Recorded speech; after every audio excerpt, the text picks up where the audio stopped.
Hello viewers, আসসালামু আলাইকুম। J and J kitchen video YouTube চ্যানেলের পক্ষ থেকে আপনাদের সবাইকে স্বাগতম নতুন একটা রেসিপির সাথে। আজকে আমি আপনাদের সাথে শেয়ার করব পিনাট চিক্কি, পিনাট বার। যে যেই নামেই ডাকেন না কেন, ছোটবেলায় এটা খায়নি বা কেউ পছন্দ করে না এরকম মানুষ খুব কমই আছে।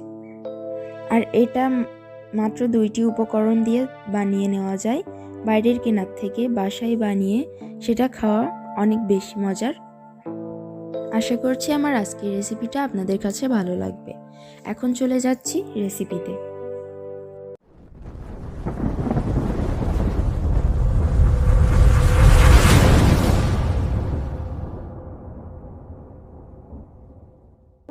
এখানে আমি নিয়ে নিয়েছি হাফ কাপের একটু বেশি বাদাম। তো বাদামটা আমি আগে থেকে ভেজে রেখেছিলাম। চুলায় একটা কড়াইয়ে বসিয়ে আমি কড়াইয়ের মধ্যে দিয়ে দিচ্ছি হাফ কাপের একটু বেশি চিনি। আর এখানে বাদামটা যতটুকু পরিমাণ ব্যবহার করতে হবে ততটুকুই পরিমাণ চিনি ব্যবহার করতে হবে।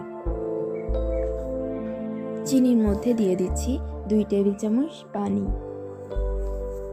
এবার একটা চামচ দিয়ে নাড়তে থাকবো এবং চিনি গলার জন্য অপেক্ষা করব। যেহেতু অনেকখানি চিনি তাই চিনি গলতে একটু সময় নেবে।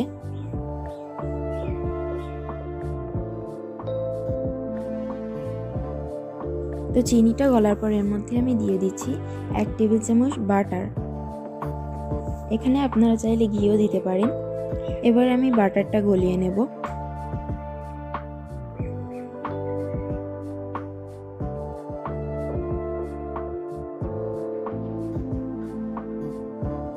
চিনিটা এরকম একটা ক্যারামেলে পরিণত হওয়ার পর এর মধ্যে আমি বাদামটা দিয়ে দিচ্ছি।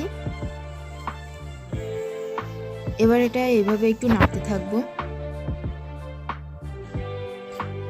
কিছুক্ষণ পর আমি এটা চুলা থেকে নামিয়ে নিচ্ছি। এখানে আমি একটা প্লেট নিয়েছি। প্লেটে আমি আগে থেকেই ঘি ব্রাশ করে রেখেছিলাম। এখন আমি এটা প্লেটের মধ্যে ঢেলে দেব। আর একটা চামচের সাহায্যে এভাবে একটু চেপে চেপে চারিদিকে ছড়িয়ে দেব। এবার একদম ঠান্ডা হওয়া পর্যন্ত অপেক্ষা করতে হবে।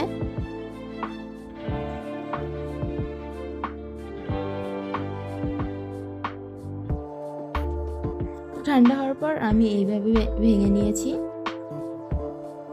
ব্যাস তৈরি হয়ে গেল পিনাট চিক্কি। খুবই ইজি, আপনারা চাইলে বাসায় তৈরি করতে পারেন। এটা কিন্তু একদম দোকানের মামাদের মতোই হয়েছে। আপনারা এটা না বানিয়ে খেলে বুঝবেন না।